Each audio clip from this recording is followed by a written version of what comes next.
Good day. My name is Arlen and I want to talk to you about lifestyle coaching. What is that? Lifestyle coaching should be aimed at your lifestyle, your personal lifestyle and goals. We all have different goals and lifestyles. For the one, it's being minister president. For the other, it's having kids. And it's all a lot of management, life management with regards to recovery, sleep, avoiding back problems, injuries, increased recovery rate, make sure that you survive in a better fashion. So keep your quality of life high. So stress management can play a big role in that. Some people are more susceptible to stress than others, but it's a part of life. Everyone has levels of stress. Not to disregard or lower the level of stress that some people go through, because if you are a billionaire and you lose €1,000, that could feel like a lot of stress.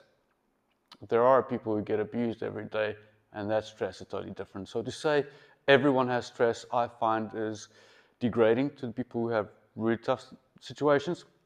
But even in those really tough situations, stress management can play a big role. And then expectations management. To what level can you improve things?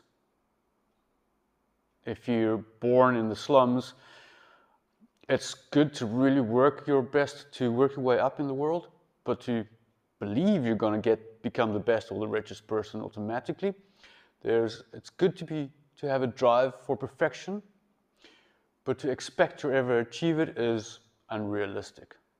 So expectation management do play a role. It also depends on your drive, your situation, your capabilities, things like that. But it is important to keep that in mind. But it should not hold you back with the perspective of, yes, I was born in the slums, I'm just going to give up. Because loads of people have come out of very tough situations very well. Then, health goals. What are health goals? There are different versions. Some people have different perspectives of health goals. And you want to think of mental health, physical health, but also resilience. How much can you handle? How resilient are you mentally or physically? And physically. So recovery.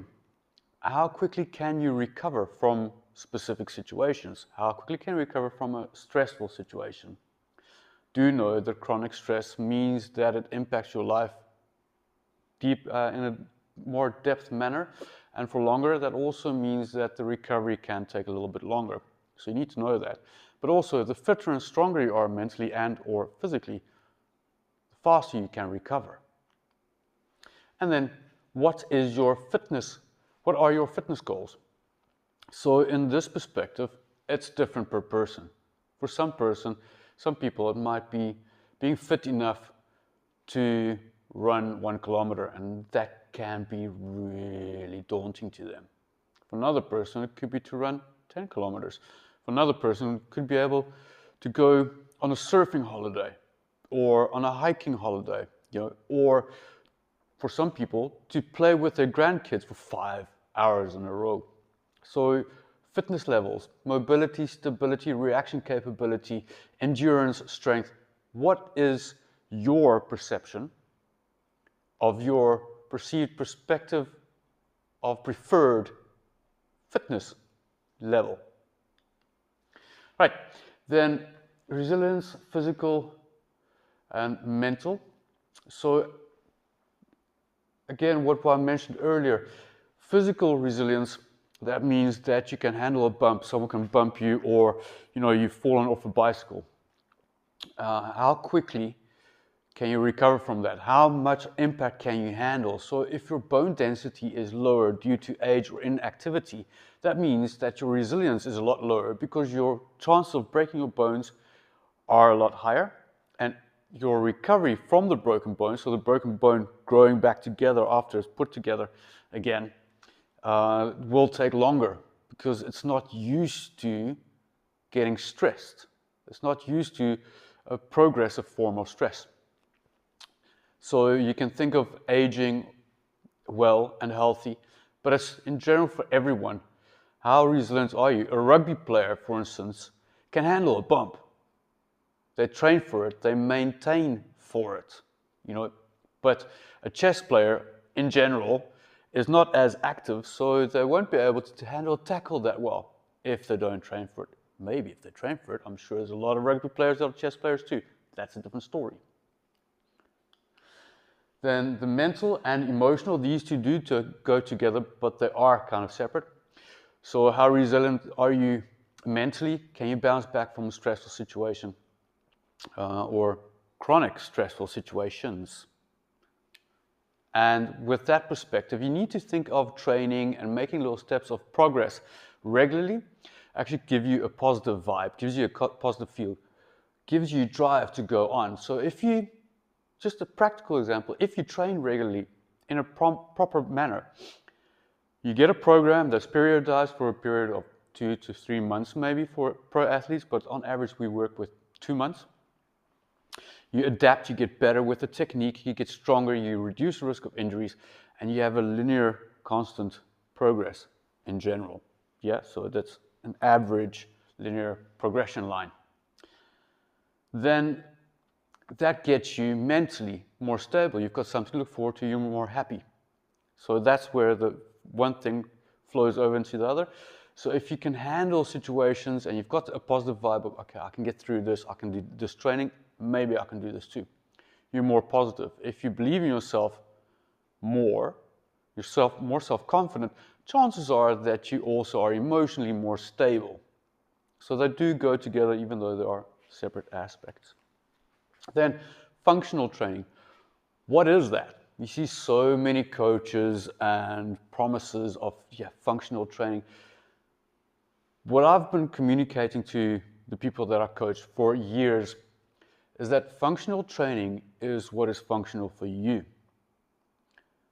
So if you are 13 years old and you want to become the Dutch tennis champion within the next couple of years, your training is going to be regimented, it's going to be military, it's going to be strict, consistent.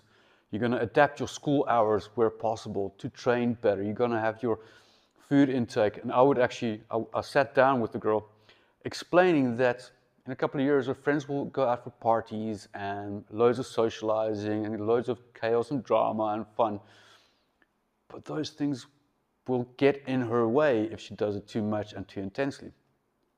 So her functional training, what was functional for her would be totally different to your average 12 to 16-year-old, or a lady of 67 who's afraid of falling because she's afraid to not be able to get up on her own.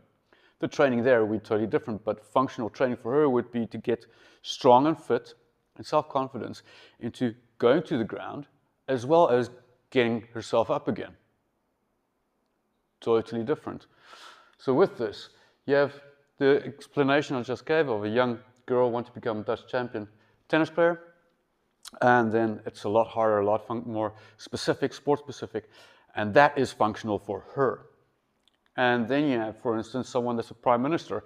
He wants to be able to stay physically fit, be able to, what we practiced was to give Donald Trump a hand 4 years back. And as you know, Donald Trump would pull the people's hands. He would pull the people into him. Very interesting way of meeting people. So we actually practiced to be able to handle that. Take a stance. As you come, I'm in for the handshake, put 1 foot forward, 1 foot back, hold proper grip, and then be ready, be prepared to handle this big guy's power grip. It's a fun way to look at it. But so that was a functional training besides posture and strength to be able to stand long, handle long hours and sleep very, very well. So then nutrition, in general, you want to think of eating varied, not too much, according to your goal, with sufficient proteins. If you keep those sentences applicable in your life, you're set. Eat varied, not too much, applicable to your weight loss, weight gain goal, with sufficient protein. I can go in a lot of detail with this, but for now, this is fine. So for weight loss, you want to reduce calories. It's not the carbs, not the fat, it's all of it. They all matter. Everything that has a calorie in it can be of influence of you losing or gaining weight or staying in maintenance. With weight loss, you can think of how long do I want this to last, how much impact do I want it to have in my life, where am I in my life. It might be good for you to not try and lose weight now, but get fit first until you've gotten through a managerial position or a certain project that's causing stress, things like that. So the context matters. Then weight gain, yes, there are people that want to gain weight, and for them it could actually be as tough as it is for others to lose weight. It depends on your normal nutrition habits and a setting point. Very detailed, but we all have a general setting point. It's still under debate. There's more proof coming out supporting this perspective. The exact mechanics of how it works is not precisely clear yet, but it seems that we do have a certain setting point of either we consume less than we need, or we consume the right amount, or we generally consume more than we need. Each of which has weight loss, weight maintenance, or underweight, or weight maintenance, or overweight as an indicator or result. So that's per person. So maintenance should be the end goal of both the top ones. So say, for instance, you've got weight loss and you've gotten to the point where you're good, and you can do this in intervals as well. You can lose quite a bit of weight, then you go through a busy period, Christmas, and then you can just let it go. Just make sure you don't gain too much. Don't get in the yo-yo effect, and then lose a bit more afterwards when you stabilize. Same for weight gain, and then eventually the goal is to do weight maintenance for the rest of your life. And you can play around with different diets and different recipes and things like that, but it's possible. Then R&R, rest and relaxation, and R. No, I'm not a pirate. RRR. Rest. So what is rest? How you calm down, how you make sure that you're not overstressed, not overworked. Different aspects per person. We all rest in a different way, but it still has a good effect on us. Then relaxation. How do you de-stress? How do you relax? For me, for instance, going surfing or going hiking is really a form of relaxation. For the other, it's doing nothing. It's different per person, and that's important to work with. What works for you can be different than for the other. So for us, for me, the challenge is to figure out what works for you to make that better. Then you've got recovery. Maybe I didn't do the recovery well. And with that, it means that how can you recover from stressful situations, illnesses, injuries, mental situations?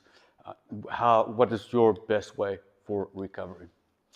Then sleep, very important, because if you don't sleep well, think about it, your recovery, most of it is during your sleep, so your maintenance phase. If you have a really good car and you drive it a lot, and you don't do zero maintenance, what's going to happen to it? If you built a fantastic building and it gets used a lot and it's in stormy weather, gets a lot of weathering, and you don't do maintenance, it's going to fall to pieces quite quickly. Sleep is your maintenance, your daily maintenance. So it's indicative to your recovery, your mental as well as physical capability, recovery capacity, and also your susceptibility to illnesses, viruses, getting sick, also mentally, things happening to you. So sleep is the golden nugget. For real, if your sleep is not good, then you do have an increasing problem, and you might feel fine for a while until you break down. So with sleep routine, what does your routine look like per day and per week? What's your regularity? Do you adapt the lighting in your house? Do you use smart lights to play around? Do you have a good alarm system? Do you average 7.5 to 8.5 hours depending on your age and activity? Remember, if you're a little bit more active, you probably want to sleep more. And studying, for instance, burns more calories than running. So if you're really mentally very, very, very busy, so deadlines, you actually are more athletically busy neurologically than with other sports. So you want to think of adapting your sleep routine with that as well. But if you're mentally very busy, you've got to make sure that you get physically tired as well. So training there, so keep it all in balance. That'll improve your sleep quality and your tendency to sleep on time. So you sleep quantity and quality on point, and that will then improve your recovery. So your routine is really important. So your time, your quantity, you want to think of, again, around about 8 hours, generally speaking. You have people that do extremely well as a lawyer that I know in New York. She was doing extremely well at 4.5 hours sleep. Was she doing well because of that, despite of the sleep, or was she doing well because her parents were in a good position to put her in a good university, and she grew up in New York with a great network, and that's why she was so successful? What is it? And then I mentioned that you want to increase your sleep. She didn't do that, and then years later I heard that she got really, really, really sick. It doesn't have to be the cause, but you'd rather not risk it. Whereas I've had the same story advised a different lawyer to increase his sleep quality. This guy went up to managerial, a higher position in one of the biggest lawyer firms in the Netherlands. And his goal when he came to me was to get out of this position healthier. Well, to get through this position healthy. So it was a position of 4 years, became 8 years. And he actually became healthier and stronger afterwards. And sleep was a huge part of that, right? So the amount of time, but then also the quality. So you can lie in your bed, act like you're sleeping, but you're not really. That's the quality gone. Do you feel well rested when you wake up after the 7.5 hours? If not, it might be useful to look at your nutrition. Did you wake up in the middle of the night to go to the toilet? If so, look at your liquid intake before you go to sleep. A lot of little details, because if your sleep rhythm is broken, most people don't fall asleep again quickly, so that's your quantity and quality reducing even though you think you're sleeping. And then how do you wake up in the morning? So the quality is of huge influence, and even what you eat, half a banana before you go to sleep, for instance, can help. Yeah, tricks of the trade. Then life happens to all of us. But everything in life is about increasing your chances and decreasing your risks and enjoying more of what you love to do. And that, in a nutshell, is what lifestyle coaching is for. Thank you.